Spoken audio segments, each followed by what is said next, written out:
It's regular cast member day today, and I'm thrilled to welcome to the ChrissieCast live from the compound my good friend Ash Williams.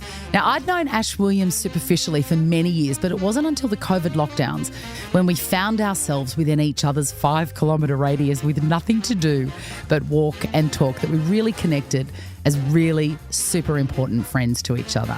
I came to know a very different person that I thought I did, and this is who you'll meet today as we rollick through an exploration of self and empathy, what to do when you hate your job, and how to deal with pushy Russian love interests.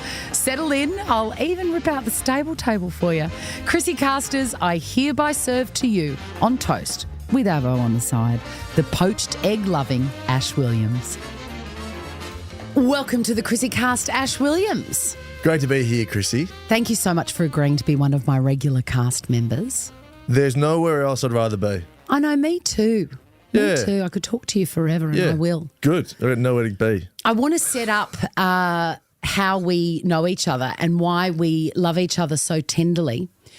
I had a massive midlife crisis not that long ago.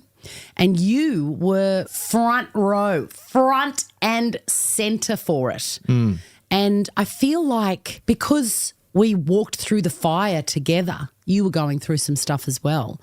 I feel like our bond has been forged forever. Definitely. How good is that? Yeah. It's nice. Ironically, they were beautiful moments.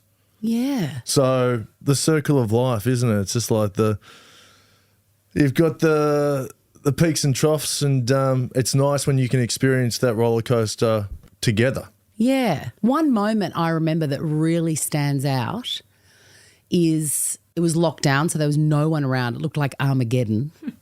It was only you and me. And you'd started to speak about something that was really troubling you and upsetting you. And I'd already had my go. You had the conch at this stage. And we were waiting to cross the road, and you just started to weep, and I wasn't scared. I just thought this is all part of the gorgeous process. And then we stood and cuddled at the pedestrian crossing, and you just wept softly into my ear. And then we missed our turn to cross. And then we didn't speak of it again, and then we waited, and then we kept on walking. It was magic. I don't think I've had that sort of truth with too many people. Yeah. No, of course I remember that moment. Pretty powerful. Because when there are powerful moments like that in life, it's almost like everything else around you is in slow motion. So if you remember that moment, the cars and the people walking by were extras in the film. Yeah. Almost like it wasn't real.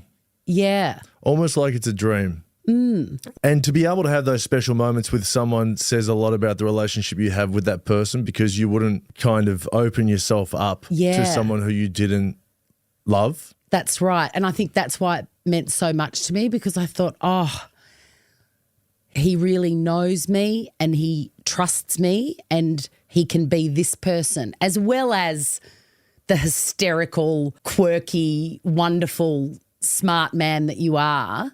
It was beautiful that you could also be that guy with me, and I'll never forget it. Yeah, I didn't used to be able to be that guy though. Maybe 6-7 years ago, I would always try and block that part of myself. So I wasn't very empathetic with people. Right. What happened to change that? I think you need to go through tough times yourself to kind of realise that we're all human, and by giving more of yourself to people, you find more of yourself as well, and you actually have more water in your tank than you began with. Yeah. So, yeah, I mean, it's all about growing too, without sounding cliche, but you've got to be up for doing tough shit and walking forward into things. And, yeah, I remember so many times with, ex-girlfriends and stuff, I remember, they might bring up something about a friend, and I would just go they need to toughen up or some shit, because I just didn't have the bandwidth to be able to discuss it. Yeah, right. So do you think that comes with age for men? Case by case. I think it does come with age, and then it obviously comes with experience, lived experience that hopefully you can glean things from.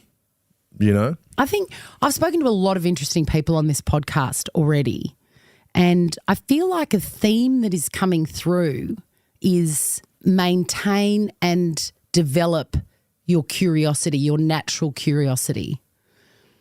And everyone I've spoken to, that has sort of come up. And that's sort of what you're saying is if you have a tiny speck of curiosity in your character or in your personality and you walk towards that curiosity, there are benefits for you and for everybody from exploring that. And empathy comes from that, and understanding other people's perspectives comes from that. And all of that stuff, I reckon, kind of boils down to stay curious. Are you a curious person? Of course. I want to know things that I don't know. And I think that's what keeps you excited about life, isn't it? Yeah. If you knew everything, it's like, well, I've already read this book. Yeah. I know the ending. It's like I just love the unknown in a way. I don't think everyone is as curious as you and I, though, or as interested in other people and their stories and their take on things. I think some people take it personally if someone disagrees with them or shows a alternate perspective, I reckon. Yeah, 100%, because they're not really open. They're only open if you are kicking with the wind that in the direction they want. Yeah. Yeah, true openness is whatever lands is good. Yeah. Yeah. You strike me as somebody that is really, you know yourself very well, and I've only known you very well in the last few years, but I don't know if you've ever been far removed from who you really are. And that brings us to my little exercise that I want to do with you about you as a kid. Right. And out of everybody I've spoken to, I feel like you are the closest to who you are meant to be. And by the end of this discussion, I want to know if you were ever removed from this little guy or whether you've worked your way back to him. I'm holding up a photograph of little Ash. Tell me about this little guy in his school shirt with a little T-shirt underneath. How old are you here? I would be about 5 or 6 there. I reckon I'm 5. Isn't it funny when you see a photo of yourself as a kid? It's so beautiful. It is so beautiful. I've got one of me at about this age as well, and I love it because I feel like that girl is me before life fucked me up a little bit. Do you feel like that looking at him? What was going on at home for this kid? Well, my parents were separated when I was about 2. So we grew up in a, single mum household, myself and my younger brother. Mm-hmm. So I would have been 5. I guess my brother was, I reckon I was 6 there. Mm-hmm. So my brother would have been 4. We were just very sporty. We were just playing sport all day and all night. I'm so lucky that I had a little brother because I just always had someone to play with. Yeah, right. And we did that until we were about 18. Like honestly, just playing kind of turned into fighting by the time I was about 14. But the T-shirt, that I would have been playing sport. You can see my hair's a bit sweaty. Yes, I can. And I used to get my hair cut into spikes, and the spikes only lasted for about a week. So yeah, that's a fresh haircut. It looks good. I'm still very happy with that cut. Would you ever do that again? Maybe. You'd look great like that. A little reinvention. Yeah. No, I always, if I had the spikes, when you used to see yourself in the mirror, you go, "We're on today, brother." And did you use we're on today, brother. Did you use New Wave gel at the time? New Wave gel. It wasn't around. What you would do, you would just go to the taps at the primary school and get the water. Yes. Just before the photo shoot. But and then Mum always made us wear a singlet. So that's actually a singlet underneath the shirt. Is it? It's cool. It's got a red trim and a blue body. Mum was big on the singlets. I don't know why. I guess just to keep you warm, keep your chest warm. I love that you're looking at this little guy who is you, and I think you've answered my question because what you've said about him is that it made him feel good to move his body. That was his natural thing. movement and you still do that. And you spend all your time playing Yeah. and you still do that. Yeah, it's so true. And yeah. I reckon that's why out of everybody I've met so far and asked them this question, I feel like you are still this guy. And I don't know whether you were ever not him. Yeah, I think, I don't know. I can't think of a time when I haven't been. I went through I was about to work in an office. Before I started working at Nova in 2007, I worked in an office for 2 years.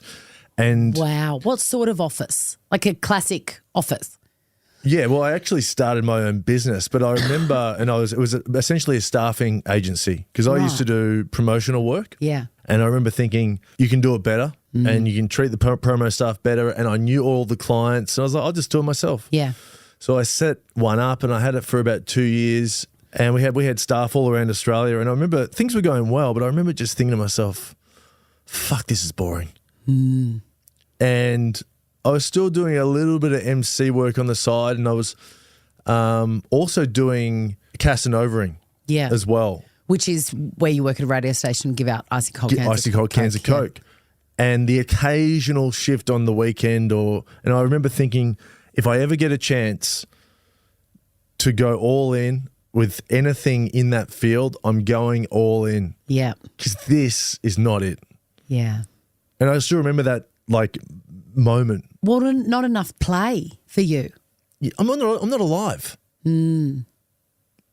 It's just you're not living the life you're meant to live. You're not utilizing all of your skills, all of your potential. I think that's a big thing about life. You want to juice it all, don't you? Yes. You want to look at that orange at the end and go, mate, I can't see any more juice there. Yes, I have sucked that dry. Yes. So I think, especially in entertainment, I think everyone wants to try and juice their orange. But I'm definitely very, very similar to that little kid because that little kid wanted to be a professional tennis player. Yeah. And the hopes and dreams were real and palpable. And you were very good. And I was very good. You still are very good. Yeah, I'm good. And it's similar to my career now. That the tennis has been parlayed into comedy, they're very similar. They're very similar. So I have noticed you getting back into stand-up. yeah. What was that scratch that you had to itch? Just the juice? Whenever I see people doing stand-up, I'm like, I can do that better.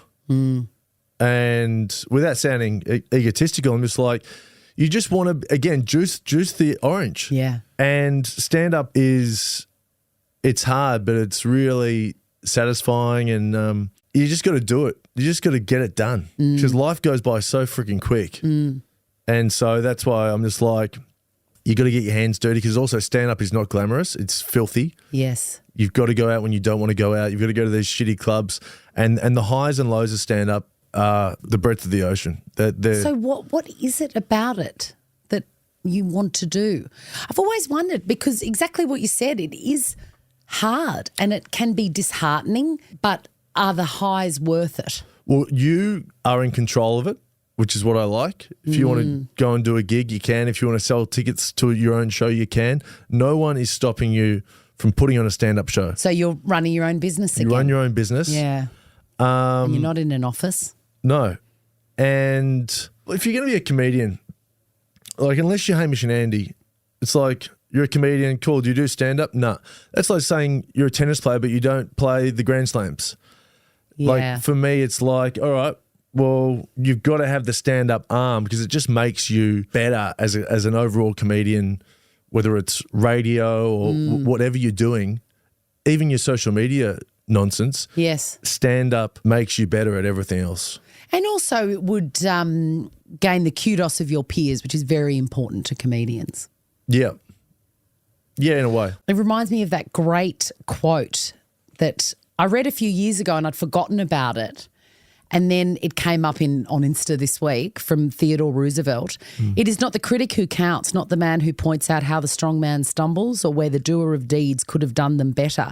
The credit belongs to the man who is actually in the arena, whose face is marred by dust and sweat and blood, who strives valiantly. Basically, unless you've got skin in the game, I don't care for your opinion. No, yeah. It's called The Arena. Yeah, Yeah. so good. No, it's the arena's fantastic, and that's what anyone who's performing, hats off to you. Anyone who's like there in the arena, whatever it is, thumbs up. And that could be you're a chef, you're whatever. You're still in the arena. You're still putting yourself up for judgment per se. Yes, that's right. Yeah. That's right.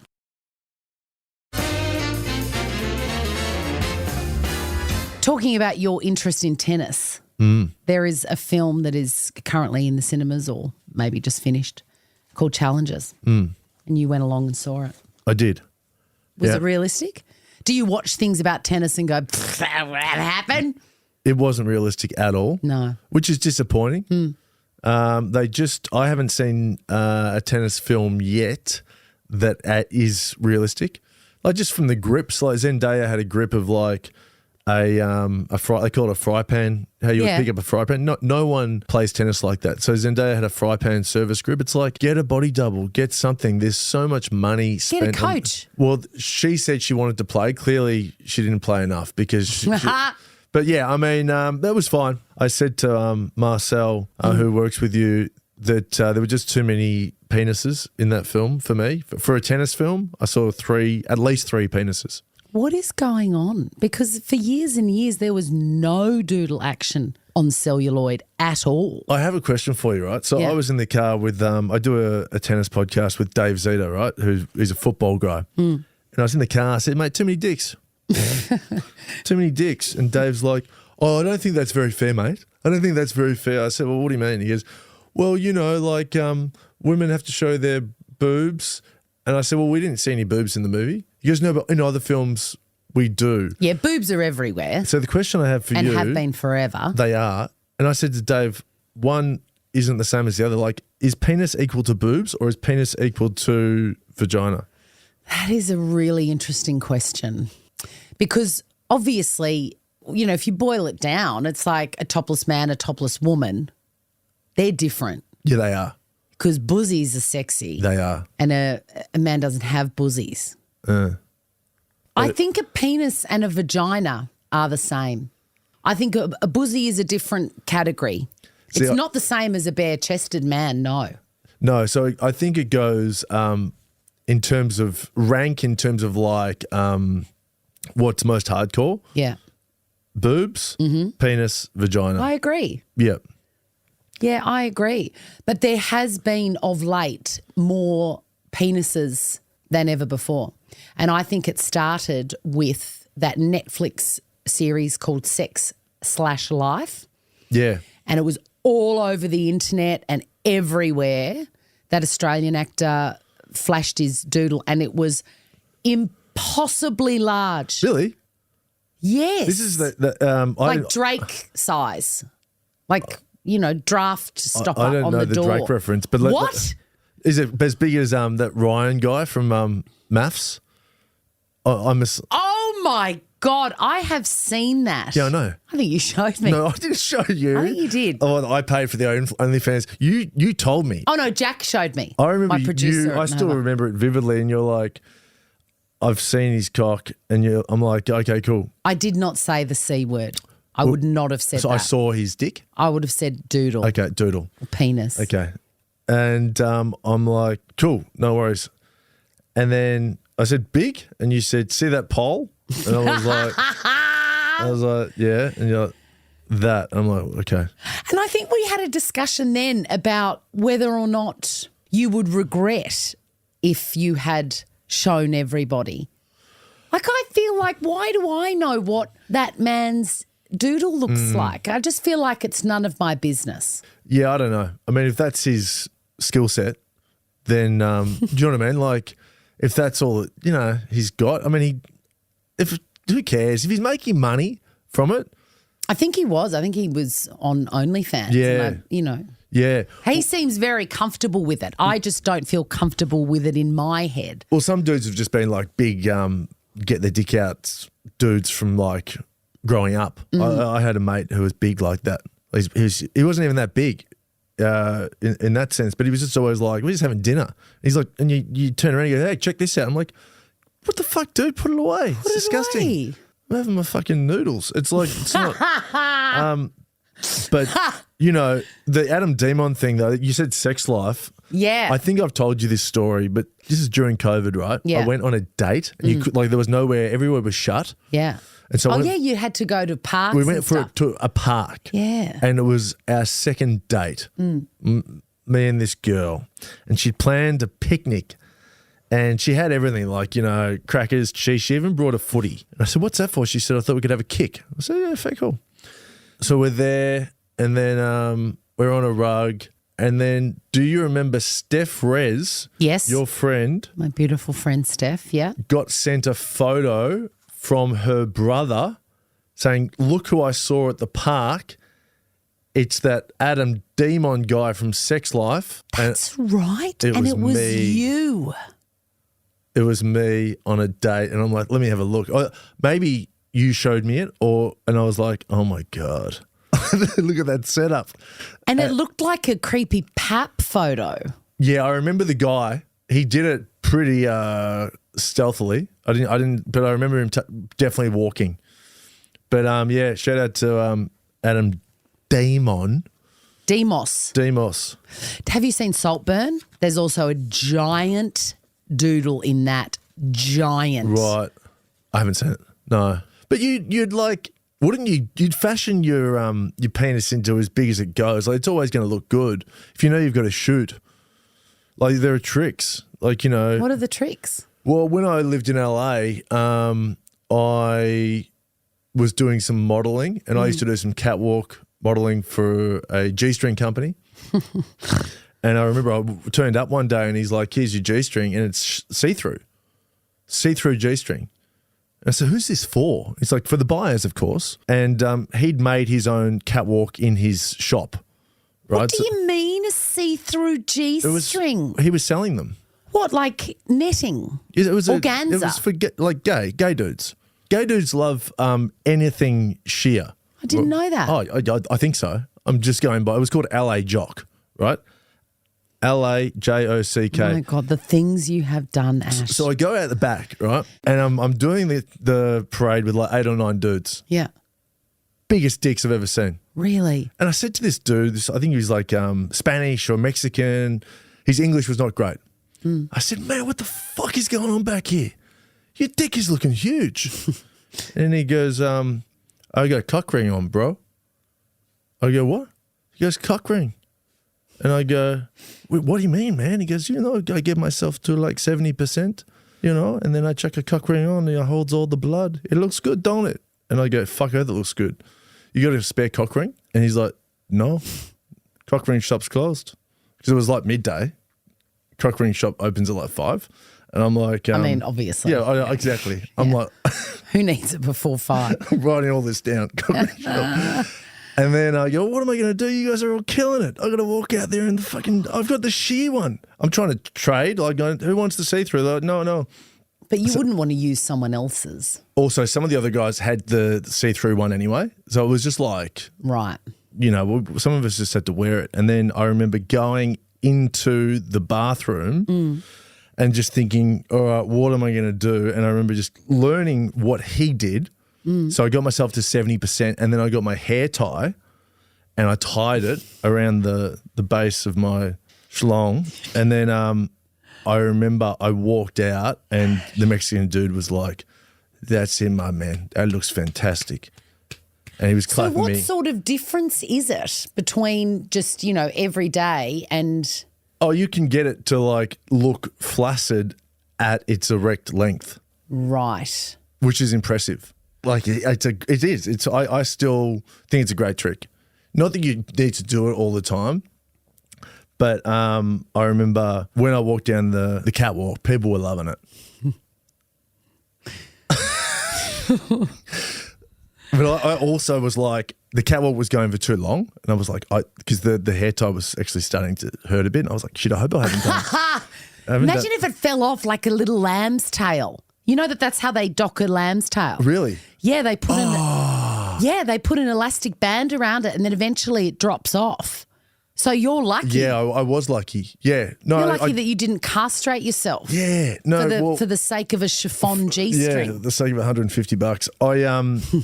I remember going to the bathroom and just it was touch and go there because I was like, Jesus Christ, dude, don't do that again. Did it go purple? It was getting purple. Yeah, I imagine it would. Yeah, but not full blown purple. But on its way. Yeah. But you got to do these things. That's it. I'd rather do that, and kill the job because I got booked again. Of course But you then did. I went and got a cock ring. Yeah. That cost me $50. You were prepared. Yeah. That seems a lot for $150 to be paid $150 and then you've got to have a $50. But he doesn't know about the cock ring. Yeah, that's just like They should be supplied, actually. he should sell them. There's a business idea for you. A see-through G-string with Built-in cock ring. You know what? I reckon I just don't like that word, Ash. I don't want you to say it again. Well, hang on a second. C-O-C-K, I don't like. Penis ring? Schlong ring. Penis is fine. Ring dinger, whatever. There's something about that. You know, some words just go, ugh. Well, I don't know. I don't really say it as much as you think I do. That's what they're called. Yes, it's I like me know. saying we're going to McDonald's and you're like, well, don't call it McDonald's. I know, that is true. That is what they're called. Yeah, I know. I didn't know, come up I with the understand. name. Yeah, you didn't. It's not your fault. But you know what? My half brother is gay, right? And he always walks around in these briefs now, and he's doing Instagram posts. And I know that there is a schlong. There's something built in to these because I am looking at this and I'm like zooming in and go, what the hell is that? Like that is looking so good. Right? And I'm like, that's got to be. You're supposed to zoom in on your half brother's You bits. can't not. It's 10 a.m. on a Tuesday and he's like, great weekend. And it's just him in like a pair of like blue Speedos with the biggest schlong. And I'm like, hang on a second. Does it look like a sleeping parrot? It looks like it's been pumped up is Yeah, what right. it looks like. And it's not my first rodeo. And I'm like, you nailed it. They're being built into the underwear now. So you've got a father in common, so he obviously gets that from his mum. He inherited his mum's schlong. No, my old man has a huge old fella. Really? Oh, it's full on. It's full on. It's like it's. Has it got him in trouble? Like, does it affect your personality? I think it does. Yeah. I mean, I reckon I'm like normal size, but I think if you've got a massive dong, then you don't need to work on your personality as much. Right. It's like very, very beautiful people I don't know. Yeah. often don't have a, how do I say this, a gutsy kind of personality. Yes. So the way I kind of explain it is like if you have been good looking, this is the thing, you don't want to be with someone who's always been good looking. Yeah. People can turn good looking when they're 25 or 35, but if they've been good looking since birth, they've never had to dig deeper for something more because they're hitting bullseyes every time. Yeah. Everyone Well, likes them straight everyone away. likes them. Yeah. Life's easy. Bullseye, 10 out of 10. It's like, I've just got to wake up and eat food and everyone loves me. How easy is that? Well, I tell you what, it seems to run out of gas. It does. It does. I'm thinking of a kid I used to know, when we were both kids, incredibly good looking. And one of those people that's just so confident, beautiful since the day he was born. Now he's a grown man and is a total mess because the very thing that defined him his whole life, the best part of him, how he looked, has gone. He's a 55-year-old man. Well, we see that a lot with like Instagram models too. I mean, if your currency is tied to how you look, you're coming for a bit of a crash at some point. Yeah. Which is sad because it comes for everyone. Yes, it does. It does, but it's what you do with it. Yeah, but we are comes. more than what we look like. 100%. But you've got to remind people of that. Like I've got 3 kids, as you know, and I was on the beach recently with my daughter and her favourite bathers got ruined. Her brother, wrestled them off her. And so she had to wear a backup pair. They were wrestling and it tore. I was going to say, okay. That's a fun family game. Anyway, so she was making her beach debut in not her favourite bathers. Right. Right, which is fresh hell for everybody, really. Anyway, we're walking down to the ocean and I said to her, look around, stop and look around. We looked around and I said, who's looking at you? Who's watching? She's like, no one. I went, that's right. No one is ever looking. They're here doing their own thing. People only care about themselves. So just go and enjoy yourself. Go and enjoy your life. Stay in your own lane. Enjoy your bathers. Yep. Well, that's it. It's player one video games. Yeah. No one's ever looking at anyone else's screen. You can't really even get anyone to care about your screen. Hey, look at this move I did. They're like, hey, mate, I couldn't care less about the move you did. Yeah. And if I'm concentrating on you, that means I'm missing out on points.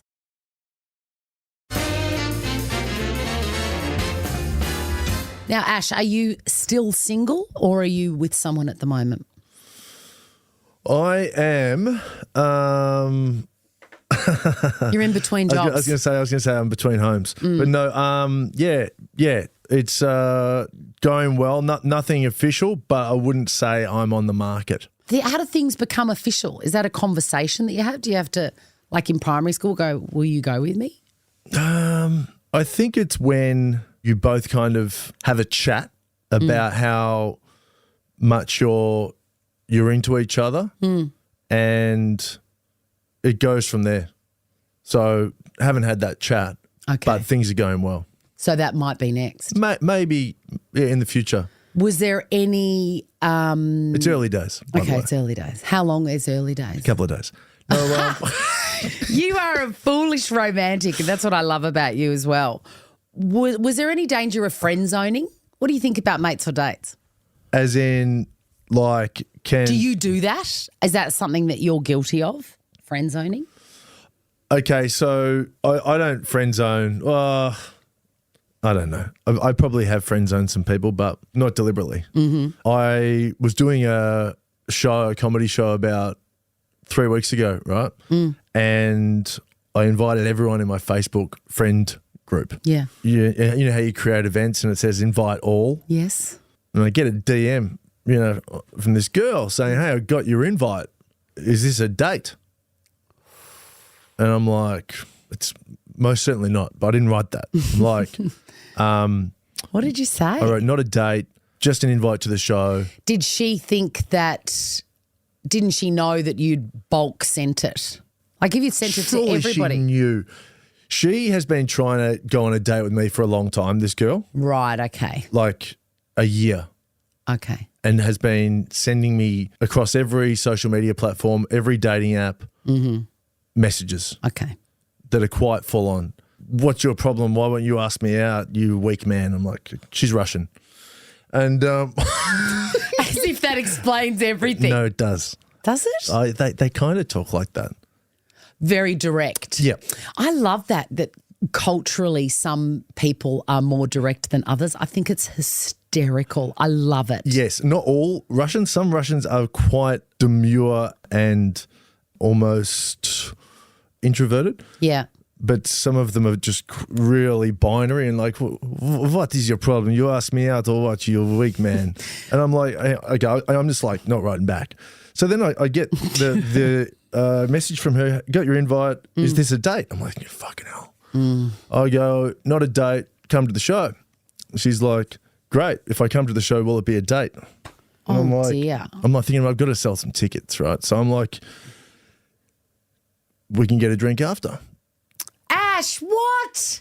What do you mean? What's wrong with that? I'm having a drink with everyone after. No, but she thinks that you're having a drink with her alone. That's not clear. After the show, we can get a drink.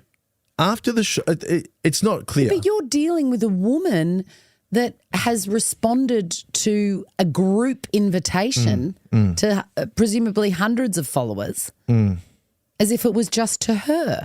So knowing that, when you say we can have a drink afterwards, she also thinks that is just for her. Oh, God, I can't wait to... Has this happened? It's happened, mate. Oh, God, I can't wait. Yeah, so then I do the show And Is she staring at you the whole time? she was out the back. I knew she was coming because she DM'd. This is the worst DM that you can get Do you before. mean she was out the back? No, so like at the back of the crowd. Okay. Sorry, I thought she was in the green room. I'm like, Ash, what are you doing? Hell no. Usually when you do those shows, they're like, is there anyone we should keep an eye on? And I said, no, all good. But I was thinking, yes. Yeah. Oh, God. And it's the worst DM you can get before a show. So in the morning of, she's like, I'm coming to your show. You better be funny. It's like, mate, really? It's like the worst. And I'm like, fuck. And I'm like, I wrote back, lol, right? And then I I do the show, and I'm doing photos with people after the show, and I can see her like beckoning me over, like quite aggressively, like, you know. Have you met her before, or you only know her from a profile If pic? I met her, it was probably for 10 seconds. Okay. I can't. But you know who that is when the Yes. person. Okay. Mm-hmm. Like even the person who I was talking to was like, your friend, I think she wants you. I'm like, I really don't know her. I know you better than her. Okay. She was really like, I was like, fuck, I better go over. And I went over and she had another girlfriend with her. And yeah, That's good. It would have been really creepy if she'd gone on here's her own. the problem was that her girlfriend was so beautiful, like stunning, with a great sense of humor. And this is your weakness. Beautiful girls. Hot women with a good sense of humour. Yeah. Yes, it is. Yeah. It is funny though. When you see someone though, their sense of humor is usually matched with how they look. Do you know what I mean? Like it'd be great to be able to do like, you know, Love is Blind, but Yeah. you do it with jokes to Yes. see if they really have a good sense of humor, Yeah.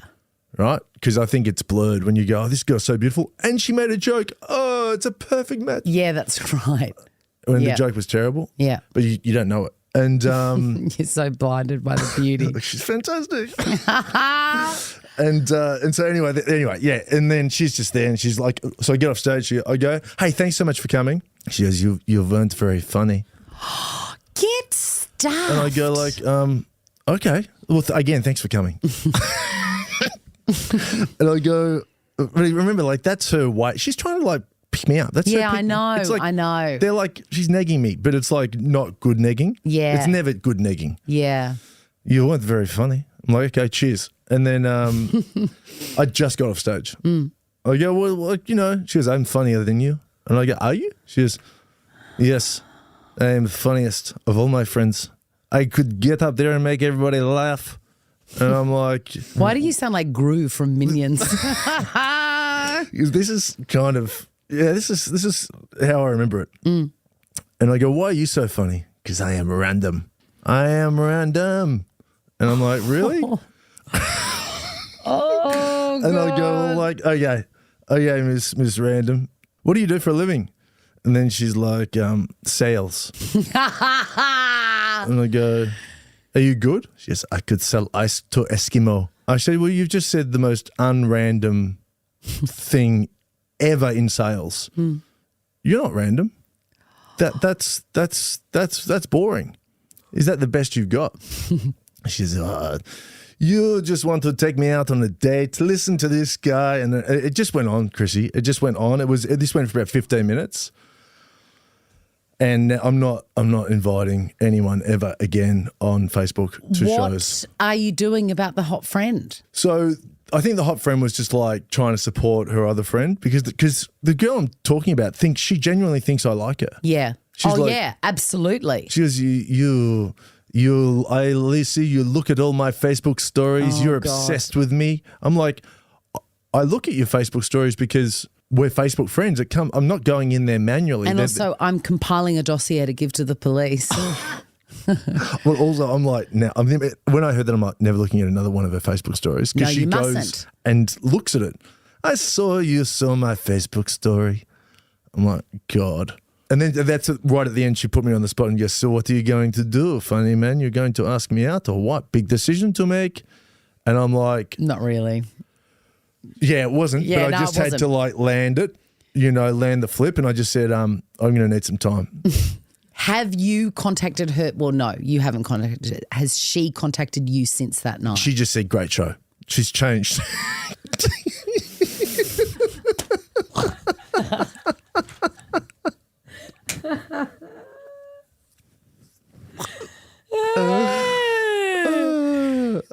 craziness. Maybe she is random after all. Yeah, she'd be fun. And even just like yesterday, I you know, when you like, you're not even concentrating what you're doing on social media, and I found myself looking at her stories. I'm like, get off. She's going to see that. Yep. And then it's all on again. Yeah. Ash Williams, as usual, an absolute pleasure. Isn't it just the best when someone surprises you with their depth and humour and insights on life? Well, I think so anyway. Follow Ash at AshWilliams1, where you'll find the details of his stand-up gigs and tennis shenanigans. And follow me too, why don't ya? Go to the ChrissieCast on Insta and Facebook for who's coming up next. Till next time. Thanks, ChrissieCasters.